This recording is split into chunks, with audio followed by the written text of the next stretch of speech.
Biz insonlar bu dunyoga xizmat qilish uchun yaralganmiz. Bizlarinki oldimizdagi eng birinchi qiladigan xizmatimiz bu Allohga ibodat. Ibodatning barcha turlari.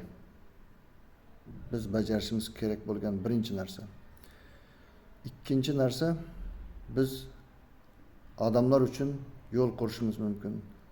Xalq uchun daraxtlar ekishimiz mumkin, mevali daraxtlar ekishimiz mumkin, bog'lar yaratishimiz mumkin. Shu biz yasagan yo'llardan insonlar foydalanish kerak.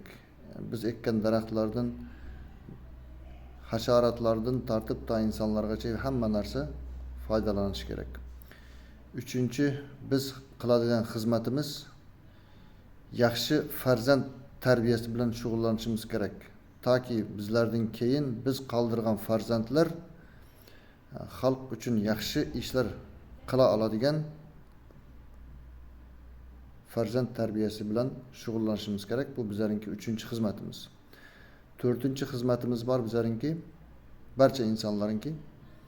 Bu o'zidan keyin ilm qoldirish. Birov ustoz bo'lishi mumkin, birov doktor, birov injener bo'lishi mumkin.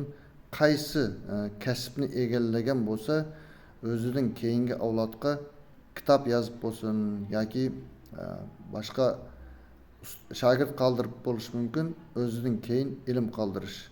Mana shu Ramazon ro'za oylarida yaxshi amallarinki barchasini qilish hammanglarga, hammamizga nasib qilsin.